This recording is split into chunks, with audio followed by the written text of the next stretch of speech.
एक मंदिर का पुजारी अपनी गर्लफ्रेंड जो उसके साथ लिव इन में रह रही थी उसको किसी बात पर झगड़े के दौरान रात को गला घोंटकर मार देता है। और मारने के बाद सुबह तक उसकी जो लाश है, डेड बॉडी है, उसका जो शव है, उसके साथ सुबह तक बैठा रहता है और ये सोचता रहता है कि इस शव को मैं किस तरह से ठिकाने लगाऊं, किस तरह से ये जो डेड बॉडी है इसको कहाँ छुपाऊं जिससे हमेशा हमेशा के लिए पुलिस को इसकी भनक ना लगे, जो आसपास के लोग हैं किसी को भी इस कत्ल के बारे में पता ना चले, मैं आराम से अपनी ज़िंदगी पहले की तरह नॉर्मल लाइफ जीता रहूं। लेकिन कहते हैं क्राइम या गुनाह करने वाला कितना भी शातिर क्यों ना हो, कितना भी शातिराना अंदाज में उसने क्राइम क्यों ना किया हो, लेकिन कानून के हाथ बहुत बड़े और लंबे होते हैं। एक न एक दिन अपराधी को, क्रिमिनल को उसके किए की सज़ा दिलबाकर ही रहते हैं। नमस्कार, मैं हूं शकील कादरी। ये जो हैरत अंगेज घटना है, ये दर्दनाक घटना है। अभी 20 जनवरी 2024 मात्र कुछ दिन पहले राजस्थान के जो झीलों का शहर कहते हैं, लेक, जो झीलों, सिटी ऑफ लेक्स, जो झीलों का शहर है यानी उदयपुर से निकलकर सामने आती है। ये घटना जब निकलकर सामने आई तो पूरे उदयपुर शहर समेत पूरे राजस्थान को झकझोर के रख दिया। पूरे जिन्होंने सुना, जिसने इस घटना को देखा, उसके रोंगटे खड़े हो गए कि किस प्रकार एक व्यक्ति कत्ल करके शव को छुपाने के लिए कितनी खतरनाक प्लानिंग कर सकता है। दरअसल शव को छुपाने के बाद गर्लफ्रेंड यानी जो लिव इन में रह रही माशूका थी, उसका कत्ल करने के बाद उसको जो छिपाने का तरीका था, जो साक्ष्य मिटाने का तरीका था, उसने पूरा क्राइम पेट्रोल देखकर वहाँ से इसने जो आइडिया है वो चोरी किया था। इसका आइडिया वहाँ से क्राइम पेट्रोल से लिया था। उसके बाद बिल्कुल उसी तजवीज़ पर उसने गर्लफ्रेंड का कत्ल किया और सीधे उसको एक ड्रम में डालकर ऊपर से सीमेंट भरकर पानी डालकर उसको पत्थर बना दिया। लेकिन पुलिस की सूझबूझ से ये राज, जो 4 साल के बाद ये राज खुलता है, उस सीधे जो क्रिमिनल है, जो कातिल पुजारी है, उसकी जहाँ जगह थी यानी कि जेल, वहाँ पहुँच जाता है। तारीख थी 29 जुलाई 2019। 29 जुलाई 2019 को शिवरात्रि का पर्व था। शिवरात्रि के पर्व के दिन एक महिला होती है, उसके 2 बच्चे होते हैं। वो मंदिर में जो धार्मिक कार्यक्रम चल रहा था उसमें शिरकत करने पहुंचती है। पुजारी होता है, उसका नाम होता है राहुल राज।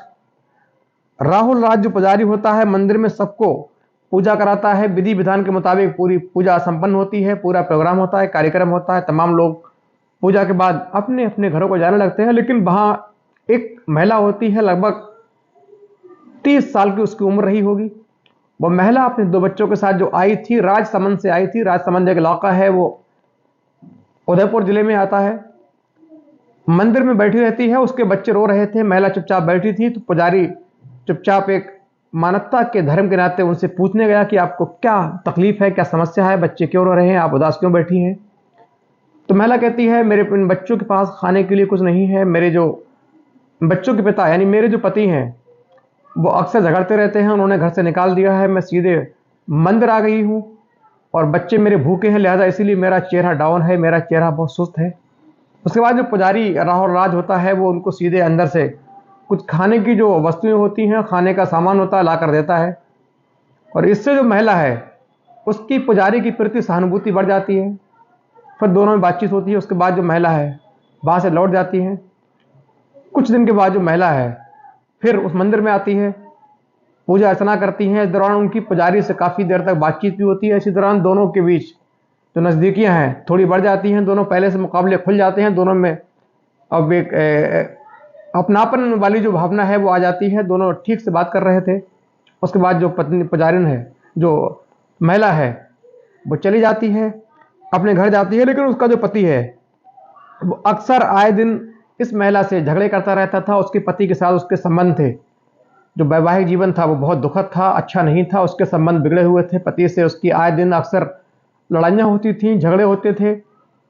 क्योंकि पति पत्नी दोनों में लड़ाई झगड़ा होता रहता था, लिहाजा काफ़ी हद तक ये जो महिला थी, जिसका नाम होता है भानुप्रिया, भानुप्रिया मायके में रहती है, बहन के यहाँ रहती है। लेकिन मायका पक्ष था बहुत मजबूत नहीं था।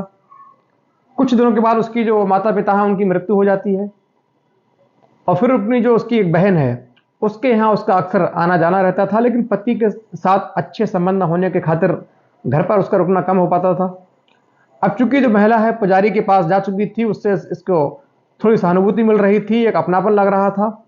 फिर वो वक्त बेवक्त मंदिर पहुंचती थी, हनुमान का मंदिर था, उस मंदिर में जाती थी। इस दौरान पुजारी से उसकी जो बातचीत है उसका सिलसिला लगातार बढ़ रहा था। पुजारी उसकी मदद किया करता था, बच्चे को खाने को दिया करता था, उसके जो दर्द है उसको अच्छे से सुनता था, उसको हौसला अफजाई के हौसला देता था कि आप सही से रहें, ज़िंदगी में सब कुछ ठीक हो जाएगा, कोई गलत कदम ना उठाएं। इन सब बातों से जो महिला है भानुप्रिया, इसकी पुजारी के प्रति जो सम्मान है और जो नज़दीकियाँ हैं वो लगातार बढ़ने लगती हैं। पुजारी भी इस महिला को एक हवस की नज़र से देखकर इससे बातें कर रहा था। उसको लग रहा था कि कहीं ना कहीं महिला है पति से दूर रहती है, तकलीफ में है, पति के साथ इसके संबंध अच्छे नहीं है, लिहाजा अगर मैं इसके ये मेरे कब्जे में हो जाए, मेरे संबंध इससे हो जाए तो मैं इसका अच्छे से इस्तेमाल कर सकता हूँ। लिहाजा इसी नीयत से वो उसकी लगातार मदद कर रहा था, उसके पति की बुराइयां कर रहा था। धीरे धीरे इन दोनों में जो फ़ोन नंबर तो शेयर पहले ही हो चुके थे, अब फ़ोन पर बातचीत का सिलसिला शुरू हो जाता है। लंबी बातें होती रहती हैं। पुजारी बहुत गंभीरता से महिला का दर्द है, दुख है, सुनता था और बाकायदा पति को बहुत बुरा भला कहता था, जिससे जो पत्नी जो महिला है भानुप्रिया, इसको काफ़ी सुकून शांति मिलती थी कि कोई तो है जो उसका दुख दर्द समझ रहा है। धीरे धीरे बातों के दौरान कब दोनों के बीच एक प्रेम संबंध स्थापित हो जाता है, इन दोनों को खबर ही नहीं होती है। दोनों के बीच प्यार शुरू हो जाता है, इश्क शुरू हो जाता है। अब दोनों एक दूसरे के प्यार में समा चुके थे। उसके बाद अब महिला पहले के मुकाबले ज़्यादा, चूंकि पति से बहुत अच्छी उसकी ट्यूनिंग नहीं थी, लिहाजा जब मन करता सीधे मंदिर पहुंचती, पुजारी से मिलती, घंटों उसके पास बिताती, उसके बाद सीधे अपने घर लौट आती।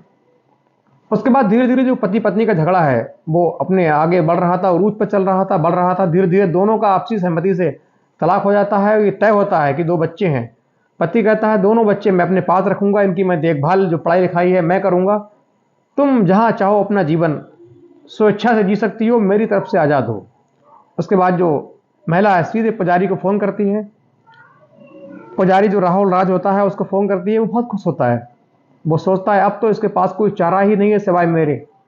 उसे कहता सीधे तुम उदयपुर आओ, मेरे साथ आकर रहो। उसके बाद दोनों ये लिव इन में रहने का फैसला करते हैं। पुजारी अपने साथ अपने कमरे में इनको रखता है और ये भानुप्रिया नाम की जो महिला है खुलेआम पुजारी के साथ बिना शादी के पत्नी बनकर रह रही थी। दोनों के बीच वैवाहिक संबंध स्थापित हो चुके थे। दोनों के बीच पति पत्नी का जो रिश्ता होता है वो बन चुका था, लेकिन सिर्फ शादी नहीं हुई थी, दोनों साथ रह रहे थे, कोई दिक्कत न थी। लेकिन कहते हैं धीरे धीरे तकरार भी होती है, साथ रहते हैं, 2 बर्तन साथ में होते हैं तो खनक भी आती है, तकरार भी होती है। यहाँ भी इसी तरीके से धीरे धीरे पुजारी और जो महिला है इन दोनों के बीच किसी बात को लेकर झगड़े शुरू हो जाते हैं। पुजारी फिर उसको ताने मारता है कि तुम इतनी अच्छी होती, तुम्हारा पति तुम्हें क्यों छोड़ता। और ये बात इस महिला को इतनी खराब लगती है कि उसको बदले में पुजारी को भी उल्टे जवाब देती है। अब दोनों किसी की सुनने को तैयार न थे, दोनों किसी से दबने को तैयार न थे। लिहाजा यहाँ भी इन दोनों का जो संबंध है उसमें खटास पैदा हो चली थी, कड़वाहट शुरू हो चुकी थी। दोनों के बीच आए दिन लड़ाइयाँ होती, रात को लड़ाइयाँ होती, दिन को लड़ाइयाँ होती। यूँ कहिए पुजारी का जो मन है इससे लगभग भर चुका था। पुजारी की इच्छा इससे पूरी हो चुकी थी। पुजारी इसको बिल्कुल किसी तरह इसको छोड़ना चाहता था, इससे दूरी बनाना चाहता था। लेकिन महिला, अब चूंकि उसका कोई सहारा नहीं था, यहाँ रहने के बाद इसकी जो बहन है उसने भी इससे संबंध अपने कम कर लिए। माता पिता की मृत्यु हो चुकी थी, लिहाजा इसको कोई चारा दिखाई नहीं पड़ रहा था। इसीलिए इसने पुजारी से कहा मुझे यहीं रहना है, मुझसे शादी करो। लेकिन पुजारी की जो लड़ाइयाँ हैं इस महिला के साथ लगातार बढ़ रही थी। बढ़ते बढ़ते एक दिन आता है, एक रात आती है 11 मई 2020। ये लॉकडाउन का समय था। पूरा देश, पूरी दुनिया लॉकडाउन की कोरोना जैसी महामारी से जूझ रही थी। उसी दौरान 11 मई 2020 की रात को इन दोनों में पुजारी राहुल राज, ये उसकी लिव इन जो प्रेमिका थी भानुप्रिया, इन दोनों के बीच किसी बात को लेकर झगड़ा शुरू होता है। झगड़ा होते होते रात का 1 बज जाता है। उसके बाद झगड़ा इतना भयंकर रूप धारण कर लेता है कि जो राहुल राज पुजारी है सीधे महिला के दुपट्टे से उसका जोर से गला घोंट देता है और तब तक दुपट्टे को हल्का नहीं करता है या ढीला लूज नहीं करता है तब तक जब तक इस महिला के प्राण पखेरु नहीं हो जाते। कुछ सेकंडों में जो महिला भानुप्रिया है ये शांत हो चुकी थी, इसकी आत्मा निकल चुकी थी, मृत हो चुकी थी। अब पुजारी शव के पास चुपचाप बैठ जाता है और सुबह होने का इंतजार करता है। और आदमी सोच रहा था किस तरह इस महिला का शव है, इसको ठिकाना लगाऊं, कहाँ फेंकूं। चूंकि लॉकडाउन का समय था, पुलिस सब जगह पहरा दे रही थी कि कोई बाहर ना निकले, महामारी से लोग सुरक्षित रहें, महफूज रहें, इसलिए पुलिस लगातार पहरे कर रही थी, हर जगह पुलिस थी। सड़कें सुनसान थी, लोग घरों में थे, लिहाजा बाहर निकलते ही फौरन पुलिस सीधा पकड़ती ही, उसको डर था, लिहाजा उसने घर में ही शव को किसी तरह डिस्ट्रॉय करने का प्लान बनाया। लेकिन उसको कोई जो तरीका है सूझ नहीं रहा था, नज़र नहीं आ रहा था। फिलहाल सुबह होती है, तारीख आती है 12 मई 2020। 12 मई की सुबह को उसके दिमाग में एक प्लान आता है। इसके यहाँ चूंकि जो ड्रम होते हैं फाइबर के बने होते हैं, जिनमें ऑयल वगैरह रखा जाता है, ऑयल के लिए, तेल के लिए रखने के लिए जो ड्रम होते हैं, 2 ड्रम रखे हुए थे। उसी में जो सब है उसको डाल देता है, ऊपर से बंद कर देता है। उसके बाद जब लॉकडाउन में कुछ समय के लिए मार्केट जाता है, फिर एक चुपचाप खामोशी से एक सीमेंट की दुकान से चुपचाप पुलिस से नजरें बचाकर, चूंकि उस वक्त दुकानें खोलना भी अलाउ नहीं थी, दुकानें बंद थी, लेकिन पीछे की दरवाजे से चुपचाप ये कुछ बोरी सीमेंट लेकर के आता है और सीमेंट लाकर सीधे उस ड्रम में जिसमें इसकी लिव इन प्रेमिका का शव पड़ा हुआ था, ऊपर से लौट देता है, डाल देता है। पूरे ड्रम को सीमेंट से भर देता है, थोड़ा पानी डालता है, उसके बाद ऊपर से ढक्कन, उसका जो ढक्कन है ड्रम का, उसको बंद कर देता है। कुछ घंटों के बाद जो सीमेंट है जम जाता है, सख्त हो जाता है, मजबूत पत्थर की तरह अकड़ जाता है। उसी के बीच सब फंस चुका था। इसको एक चिंता खत्म हो गई कि अब सबको कहीं बाहर ले जाके फेंकने की, डालने की जो चिंता, जो परेशानी थी, वो खत्म हो गई। और आराम से रह रहा था, सो रहा था। महिला का सब उसमें बंद था। धीरे धीरे जो वक्त है गुजर रहा था, वक्त आगे बढ़ चला था। जो महिला है, इसके जो परिजन है, इसकी जो बहन है, उसने कई बार आके यहाँ खोजने की कोशिश की, लेकिन कभी उसको सफलता नहीं मिली। पुजारी से बात की, लेकिन पुजारी ने कहा हम उसको नहीं जानते, हमसे आके मिलती थी लेकिन अब नहीं आ रही है। इसी बीच इन दोनों का जो केस है, जो काफ़ी हद तक जो महिला की मृत महिला भानुप्रिया थी, उनकी बहन ने जो उदयपुर का एक थाना है प्रताप नगर, वहाँ कंप्लेंट भी, बाकायदा शिकायत दर्ज कराई थी कि हाँ मेरी जो बहन है इन पुजारी के पास आती थी, लेकिन अब वो गायब है। कई महीनों से उनका कोई अता पता नहीं है, कोई फ़ोन कॉल नहीं आ रहा है, उनका फ़ोन लगातार स्विच ऑफ आता है। लेकिन पुलिस ने तफ्तीश की, लेकिन किसी ठोस नतीजे पर पुलिस नहीं पहुंच पाई। पुलिस ने बाकायदा इन्वेस्टिगेशन की, इस पुजारी से पूछताछ की, लेकिन उस महिला का कहीं कोई सुराग नहीं लगा। अब पुजारी चुपचाप आराम से ये ज़िंदगी गुजार रहा था कि एक तरफ ड्रम में इसकी जो पत्नी है, यानी जो, माफ़ी चाहूँगा, जो लिव इन प्रेमिका है, वो बंद थी। इसी दौरान अब साल आती है 2022, यानी जो घटनाक्रम होता है 2020 में इसकी मृत्यु हुई थी 11 मई 2020। अब आती है जून 2022। जून 2022 में किसी तरीके से वो ड्रम जो है बीच से फट जाता है, टूट जाता है। इसी दौरान कुछ सुराख खुल जाते हैं और उसमें से एक बदबू आना शुरू हो जाती है। अब पूरे घर में बदबू फैल रही थी। अब पुजारी को मालूम है कि बदबू कहाँ से आ रही है, लेकिन वो बहुत परेशान था, ये करे तो क्या करे, इस बदबू को कैसे दबाए। सब तो छुपा दिया, लेकिन बदबू कैसे छुपे। तभी इसका जो एक चेला होता है, नाम होता है सत्यनारायण। सत्यनारायण घर में आता, कहता है गुरुजी घर में, रूम में बहुत बदबू आ रही है, क्या कारण है। लेकिन पुजारी जो राहुल राज है, सारा तरीका उसको मालूम था, सब पता था, फिर भी अनजान बनने की कोशिश करता है, मालूम नहीं कहाँ से आ रही है। तभी वो सत्यनारायण कहता है गुरुजी इस ड्रम से बदबू आ रही है, कहीं ना कहीं ड्रम में कोई चीज़ ऐसी रखी है जो खराब हो चुकी है, सड़ चुकी है, लिहाजा हमको ड्रम को निकाल कर साफ कर देना चाहिए। तभी पुजारी कहता है, उसको लगता है कि अब मेरा भेद खुलने वाला है, तो वो धीरे से कहता है, बोले बेटा तुमसे क्या छुपाना, तुम मेरे चेले हो, मेरे शिष्य हो, मेरे बेटी की तरह हो। फिर पूरी जो घटना है उसको बताता है। इस पर सत्यनारायण कहता है कोई बात नहीं गुरुजी, आपका दर्द मेरा दर्द, आपकी परेशानी मेरी परेशानी, आप चिंता ना करिए, इसका हम जल्द कोई ना कोई हल खोज लेंगे।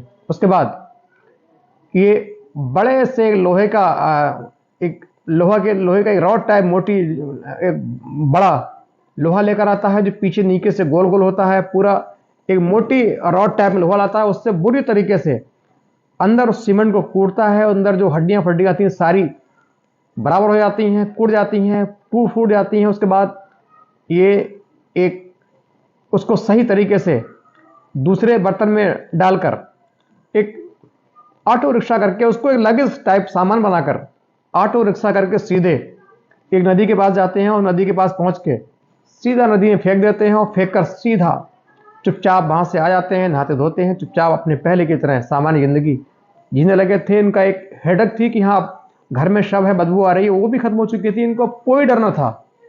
इनको मालूम था पुलिस की जांच हुई थी, बंद हो चुकी थी, फाइल बंद हो गई थी, लिहाजा अब कोई डर नहीं है। अब लाश भी ठिकाना लग चुकी है, नदी में बह चुकी है, न जाने कितने किलोमीटर जाके किस राज्य में जाके निकलेगी, उसकी पहचान भी है नहीं, सिर्फ हड्डियां हैं, इससे कोई अता पता जो शिनाख्त है हो नहीं पाएगी। लिहाजा हम शांत सुकून से अपनी जिंदगी गुजार सकते हैं। लेकिन अभी 20 जनवरी 2024 को एक पुलिस ऐसे व्यक्ति को पकड़ती है जो अवैध पिस्टल जो होते हैं, रिवॉल्वर अवैध होते हैं, जो फैक्ट्रियां होती हैं वो बेचने का काम करते हैं, ऐसे व्यक्ति का भंडाफोड़ करती है जो अवैध पिस्टल बनाकर लोगों को बेच रहा था। जब वो पकड़ा जाता है तो उससे पुलिस पूछती है कि तुमने कहां कहां किस किस को ये नाजायज हथियार बेचे हैं, नाम बताओ।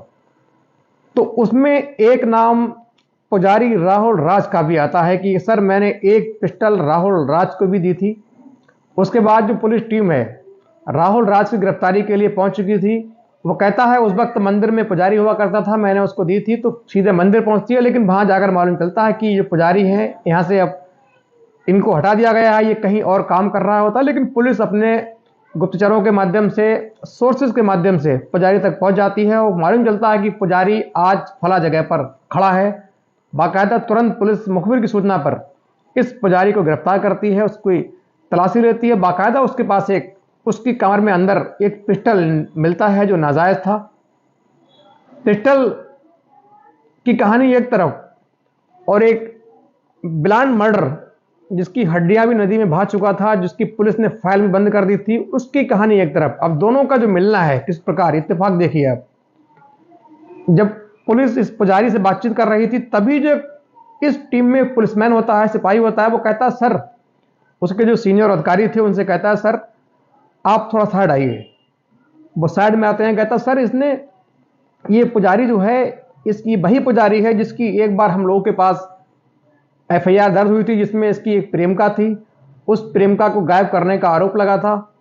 प्रेमिका इसके साथ लिव इन में रहती थी, लेकिन प्रेमिका गायब हो गई थी। उसकी बहन ने बाकायदा उसकी गुमशुदगी दर्ज कराई थी, पुजारी पर आरोप भी लगाए थे। लेकिन हम लोगों ने पुजारी इसे जांच पड़ताल की, लेकिन कोई ठोस नतीजे तक पहुंच नहीं पाए।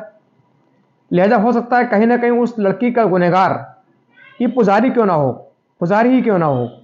इस पर जो पुलिस अधिकारी हैं, बहुत समझदार जिम्मेदार अधिकारी होते हैं, वो इस बात को ध्यान से रीड कर लेते हैं कि जब ये व्यक्ति अपने साथ एक पुजारी होकर एक नाजायज पिस्टल रख सकता है, चूंकि पुजारी पिस्टल का कोई लेन देन नहीं है, दूर दूर तक कोई नाता नहीं है। एक मंदिर का पुजारी जो संसार से दूर, सिर्फ भक्ति में लीन, एक तरफ अवैध नाजायज असलाह के साथ घूमता व्यक्ति, दोनों में फर्क होता है। लेकिन एक पुजारी होकर एक पिस्तौल रखकर चल रहा है तो कहीं ना कहीं ये क्रिमिनल है, इसके संबंध आगे खतरनाक लोगों से हैं। ये जानकर पुलिस अधिकारी ने सोचा कि क्यों ना हो कहीं ना कहीं उस लड़की की जो गायब हुई है, जो गुमशुदगी है, उसमें कहीं ना कहीं पुजारी का हाथ तो नहीं।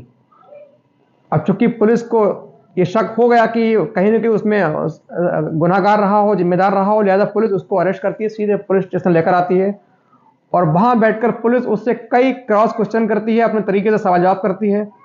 शुरू में मना करता रहता है, लेकिन पुलिस द्वारा एक के बाद एक क्रॉस क्वेश्चन दागे जाने के बाद राहुल राज के पास कोई जवाब न था, बचाव के लिए कोई उत्तर न था, अल्फाज शब्द न थे, उसको टूटना पड़ता है। फिर वो पूरी जो कहानी है बयां करता है। वो सुनने के बाद पुलिस अधिकारी के भी पसीने छूट जाते हैं, उनके भी होश उड़ जाते हैं, हक्के बक्के रह जाते हैं कि ये जो फाइल बंद पड़ी थी, जिस महिला की कोई कहीं से कोई शिनाख्त, कोई उसकी पहचान नहीं मिल रही थी, कोई उसका सुराग नहीं मिल रहा था। एक तरफ पुजारी जिसके पास पिस्टल पकड़ी जाती है, एक तरफ पिस्टल का आरोप, उसको किस तरह से एक ब्लाइंड मर्डर की जो ब्लाइंड मर्डर था उसको पुलिस ने किस तरह पिस्टल वाले बाबा जी को, पुजारी को पकड़कर, ब्लाइंड मर्डर जो मर्डर था, जो हिस्ट्री थी, बिल्कुल रहस्य बना हुआ था, उसको सुलझाया। पुलिस ने घटना का खुलासा किया। अभी 20 जनवरी 2024, मात्र 4 दिन पहले इस घटना का खुलासा हुआ। उसके बाद तमाम जो मीडिया है इसमें खबर चली। उसके बाद जो राजस्थान समेत पूरे भारत में जिसने इस घटना को देखा सुना उसके रोंगटे खड़े हो गए। क्या कोई इस तरीके से अपनी लिव इन प्रेमिका की हत्या करके शव का इतने बुरी तरीके से दबाकर उसके बाद हड्डियों को लोहे की रॉड से कूट कर तोड़कर चूरा चूरा करके नदी में बहा सकता है? जब इससे पूछताछ हुई, इससे पूछा गया कि तूने ये आइडिया कहां से लिया इस तरह से गायब करने का, जो डेड बॉडी को छुपाने का तरीका है, तो इस शातिर अपराधी राहुल राज ने कहा कि दरअसल मैंने ये तरीका है, मैं काफ़ी दिनों से, जब मेरी लिव इन प्रेमिका भानुप्रिया से लड़ाई होती थी तो मैं इसको हटाने की सोच चुका था, लिहाजा मैंने कई दिनों से क्राइम पेट्रोल देखना शुरू किया। क्राइम पेट्रोल से ही मैंने ये आइडिया चुराया था। फिलहाल पुलिस ने उसको गिरफ्तार किया और संबंधित धाराओं में उसको जेल भेज दिया। और दोस्तों, कहानी सुनाने का मतलब किसी को हताश करना नहीं है, बल्कि हमारे आपके जीवन में आने वाला पल क्या हो ये कोई नहीं जानता, लेकिन इन कहानियों से संज्ञान लेकर हम खुद की, अपने परिवार की, समाज की, परिवेश की सुरक्षा कर सकते हैं। यही हमारा मकसद है। और कहानी आपको अच्छी लगी हो तो प्लीज़ सब्सक्राइब, लाइक, कमेंट जरूर करें। Thank you.